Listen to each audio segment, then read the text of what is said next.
Quiet Time 건작동 말씀 묵상 2021년 2월 17일 수요일 누가복음 15장 1절에서 10절 혐오의 시대 우리가 찾아야 할 것 모든 세리와 죄인들이 말씀을 들으러 가까이 나아오니 바리새인과 서기관들이 수군거려 이르되 이 사람이 죄인을 영접하고 음식을 같이 먹는다 하더라.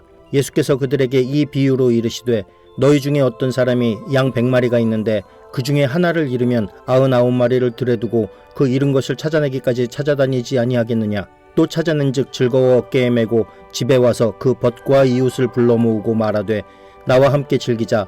나의 잃은 양을 찾아내었노라 하리라. 내가 너희에게 이르노니 이와 같이 죄인 한 사람이 회개하면 하늘에서는 회개할 것 없는 의인 99으로 말미암아 기뻐하는 것보다 더하리라. 어떤 여자가 10 드라크마가 있는데 하나를 잃으면 등불을 켜고 집을 쓸며 찾아내기까지 부지런히 찾지 아니하겠느냐. 또 찾아낸즉 벗과 이웃을 불러 모으고 말하되 나와 함께 즐기자. 잃은 드라크마를 찾아내었노라 하리라. 내가 너희에게 이르노니 이와 같이 죄인 한 사람이 회개하면 하나님의 사자들 앞에 기쁨이 되느니라. 네, 반갑습니다. 그덜교회 강동희 목사입니다. 오늘 함께 나눌 본문은 누가복음 15장 1절에서 10절 말씀이고요. 혐오의 시대 우리가 찾아야 할 것이라는 제목으로 말씀 묵상 함께 나누도록 하겠습니다. 제가 촬영을 누가 대신 해줄 수 있는 게 아니라 이제 혼자 하게 되어서 제 시선이나 어떤 여러 가지가 좀 어색하더라도 양해 부탁드리겠습니다. 예수님 당시 문화권에서 식사를 함께 한다는 것은 가족과도 같은 연대 의식과 한 공동체로 맞아들이는 환영의 의미가 내포되어 있습니다.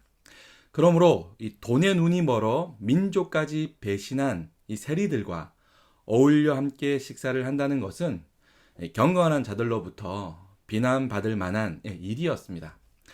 스스로 경건하다 자부했던 당시 종교 지도자들은 죄인들과 거리를 두는 이 정결법의 무게중심을 두고 신앙생활을 한 반면에 우리 주님께서는 오직 긍휼과 은혜, 즉 사랑의 무게중심을 두고 삶을 통해 복음을 전하셨던 것입니다. 자, 스스로 경건하다 생각하며 정결법의 무게를 둔 그들을 향해 주님은 잃어버린 양 1마리 그리고 잃어버린 드라크마 1개를 비유를 들어 말씀을 하십니다. 당시 양 100마리는 목자 1명이 감당할 수 있을 정도의 규모라고 합니다. 목자는 맡겨진 양떼를 위에 밤마다 그 수를 세웠다고 합니다. 왜냐하면 양은 쉽게 길을 잃고 무리에서 이탈하여 방황하기 때문입니다. 이 비유에 등장하는 목자는 양 1마리가 없는 것을 발견합니다. 그리고 잃어버린 양 1마리를 찾기 위해 이 안전한 상태임을 확인한 이 99마리를 두고 그 길로 찾아 나섭니다. 그리고 찾아낸 그 1마리를 기뻐하며 이웃과 더불어 축하할 것이라고 말씀을 하십니다. 바리새인 등 당시 종교 지도자들은 스스로를 이스라엘 백성들을 진리 가운데로 이끄는 목자라 생각을 했습니다. 하지만 정작 그들은 자신들에게 주어진 양떼를 구별하여 의도적으로 외면하고 저버립니다. 아니, 혐오하며 배척합니다. 반면 우리 주님은 포기함 없이 그들을 찾아 구원하시기 위해 목숨까지도 아끼지 않으십니다. 자, 누가 참 목자일까요? 동전 하나를 간절히 찾았던 이 드라크마 비유도 크게 다르지 않습니다. 드라크마 하나는 일반 노동자의 하루 품삯 평균치에 해당한다고 합니다. 그러니까 10 드라크마는 주급 이상의 어떤 금액, 그러니까 적지 않은 돈이라 할 수 있습니다. 하지만 이 금액보다 더 중요한 의미가 그 안에 담겨 있다고 합니다. 당시 팔레스타인에서 결혼하는 여성에게 이 드라크마 10개를 이 결혼 선물로 주었다고 합니다. 지금으로 말하면 결혼 반지나 첫아이 돌잔치 때 받는 금반지 정도로 우리가 이해할 수 있을 것입니다. 잃어버린 드라크마 동전 하나에 대한 비유는 경제적 그리고 정서적인 가치를 모두 포함하고 있었던 것입니다.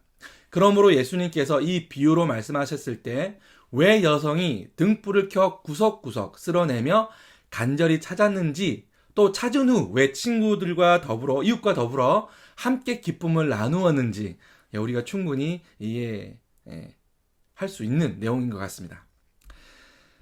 자, 오늘날 이 사회는 혐오로 가득 차 있는 듯 보입니다. 용서와 은혜, 즉 사랑의 무게중심을 두고 복음을 전해야 할 교회조차 다르다는 이유로 편견과 혐오를 조장하거나 또는 부추기고 있는 듯 보이기도 합니다. 코로나19 이후 교회 보증금을 빼어 어려운 성도들에게 재난지원금을 주었다가 건물이 없으면 교회가 아니라는 좀 이해하기 힘든 교단법을 내세워 그 교회를 기어이 탈퇴시킨다거나 또는 세월호 참사 진상규명을 위해 기독인 릴레이 금식 기도에 참석했다는 이유로 교수직을 해임하는 등 좀 이해할 수 없는 일들이 우리 기독교 개신교 공동체 안에서 버젓이 벌어지고 있습니다. 정말 믿기 어려운 일들은 그저 그러한 일들이 아무것도 아닌 것처럼 그냥 지나가 버리고 말았다는 겁니다. 금세 잊혀져 가고 있다는 것입니다. 주님의 선교 명령은 모든 족속, 모든 사람들을 긍휼과 은혜로 품고 사랑하며 복음을 전하는 것임을 우리가 다시 기억해야 할 것입니다. 예전에는 교회만큼은 이라는 말이 사회 도덕적 어떤 마지노선처럼 여겨질 때가 있었습니다. 요즘은 교회도 그런 걸 이라는 말로 사회 부패 지수를 가늠하는 역할을 하고 있는 듯 보이기도 합니다. 요즘 한 토론 방송에서 코로나19로 인해 교회가 혐오의 대상이 되었는데 이것이 다 정부의 무능함 탓이라고 교회가 얼마나 좋은 일을 많이 하고 있는데 몰라준다고 섭섭함을 드러내는 한 패널 목사님을 보았습니다. 제 생각에는 그게 교회일까? 저분이 목사일까라는 생각을 해보았습니다. 희생과 불편은 우리 개신교, 그리스도인들에게는 자랑거리가 아니지 않습니까? 당연한 거죠.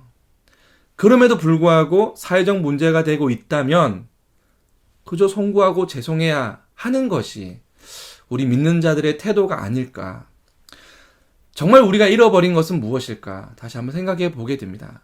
잃어버린 한 영혼의 문제가 아니라 우리가 잃어버리고 있는 수많은 영혼들, 과연 우리가 어떻게 찾아야 할까?